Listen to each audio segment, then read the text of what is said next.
The Aam Aadmi Party national convener Arvind Kejriwal launched a scathing attack on the Bharatiya Janata Party, accusing them of inducting corrupt leaders in the party. During his address in the Delhi Assembly on September 27, the former Delhi Chief Minister questioned RSS Chief Mohan Bhagwant over the induction of leaders with corruption allegations into the BJP, citing a purported letter Kejriwal had written to Bhagwant. He asked, "Is Mohan Bhagwant satisfied with Modi ji's decision to induct the most corrupt leaders in the BJP by scaring them through ED and CBI? Recently, I wrote a letter to Mohan Bhagwant.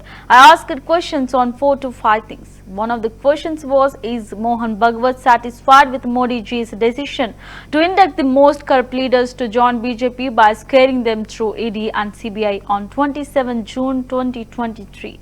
The Prime Minister said that Ajit Pawar had done a rupees 70,000 crore scam, and 5 days later he made Pawar join the BJP and made him Deputy CM. I want to ask, do you have any shame?" Kejriwal said during his address. Kejriwal further questioned RSS about opposition leaders joining BJP and took a GB, saying that the duty of RSS workers is now limited to laying carpets. How can RSS members accept that? And the RSS workers still can't get tickets. Their work is now reduced to laying out the carpet. They lay out the carpet for the NCP leader, Congress leader who joined BJP. Earlier on Wednesday, Arvind Kejriwal put up 5 questions to the RSS chief and urged him to take responsibility in matters of the BJP. जिस तरह से प्रधानमंत्री मोदी जी इस देश के सबसे भ्रष्ट नेताओं को ईडी और सीबीआई से डरा के या पैसों का लालच देके दूसरी पार्टियों से तोड़ के अपनी पार्टी में शामिल कर रहे हैं, क्या मोहन भागवत जी उनसे सहमत हैं? प्रधानमंत्री जी ने कहा कि अजीत पवार पे 70,000 करोड़ रुपए के घोटाले का आरोप है, हम इनको जेल भेजेंगे। 27 जून 2023, 5 दिन के बाद 2 जुलाई को उनको अपनी सरकार में शामिल करके उनको उप मुख्यमंत्री बना दिया। मैं इनसे पूछना चाहता हूं, कुछ शर्म आती है? मैं आरएसएस वालों के ऊपर ज्यादा दया आती है। कईयों ने अपनी जिंदगी आरएसएस के लिए दे दी और अब उनको अब टिकट नहीं मिलती। कांग्रेस वालों को इसको उसको लाला के टिकटें देते हैं, उनका काम दरी बिछाने का रह गया बस। कभी कांग्रेसियों के लिए दरी बिछाते हैं, कभी एनसीपी वालों के लिए दरी बिछाते हैं, कभी शिवसेना वालों के लिए दरी बिछाते हैं। मैंने 4-5 दिन पहले मोहन भागवत जी को एक चिट्ठी लिखी थी।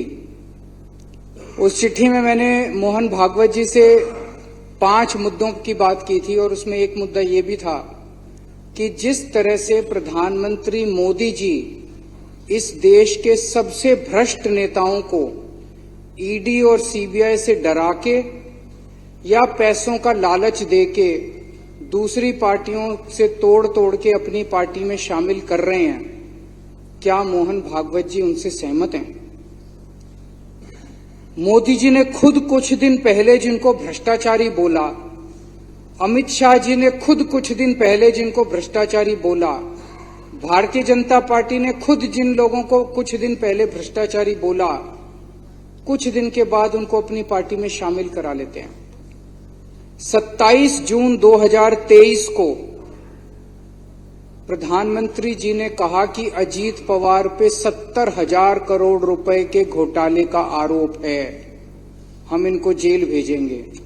27 जून 2023 और 5 दिन के बाद 2 जुलाई को उनको अपनी सरकार में शामिल करके उनको उप मुख्यमंत्री बना दिया।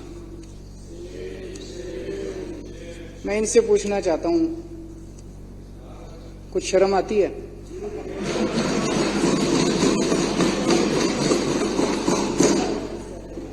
चलो हम तो सारे के सारे खराब हैं, पर आपका प्रधानमंत्री 27 जून को जिस आदमी पे 70,000 करोड़ रुपए के भ्रष्टाचार का आरोप लगाता है और 5 दिन के बाद 2 जुलाई को उसको अपना उप मुख्यमंत्री बना लेता है, क्या मुंह दिखाते हो यार? जब अपनी गली में अपने घर जाते हो आप लोग, पूरी दुनिया को क्या मुंह दिखाओगे कि ऐसी पार्टी में आप लोग हो?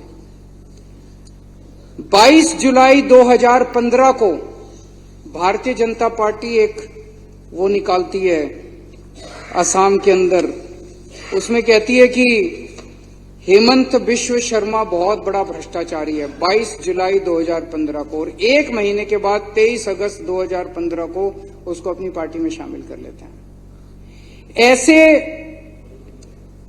25 नगीने हैं मोदी जी के, हीरे हैं जो चुन चुन के मोदी जी ने दूसरी पार्टियों से इकट्ठे किए हैं। ये मोदी जी के बहुत करीब हैं, चुन चुन के वो दूसरी पार्टियों से लेके आए। उनके ऊपर जितना कचरा था, गंद था, सारा साफ किया मोदी जी ने, सारे केस उनके धोए। अजीत पवार एनसीपी के होते थे, इनके ऊपर इकोनॉमिक ऑफेंसेस विंग का केस था, ईडी का केस था, दोनों केस बंद करवा दिए मोदी जी ने। प्रफुल्ल पटेल एनसीपी के नेता थे, सीबीआई का केस था, ईडी का केस था, दोनों केस बंद करवा दिए मोदी जी ने, अपनी पार्टी में शामिल कर लिया प्रधानमंत्री जी ने। प्रताप सरनायक शिवसेना का नेता था, इस पे ईडी का केस था, ईओडब्ल्यू का केस था, दोनों केस बंद करवा दिए मोदी जी ने, आप इस बीजेपी में शामिल कर लिया। हेमंत बिश्व शर्मा कांग्रेस का नेता था, सीबीआई का केस था, ठंडे बस्ते में डाल दिया, इसको अपनी पार्टी में शामिल कर लिया। हसन मुशर्रफ एनसीपी का नेता था, ईडी का केस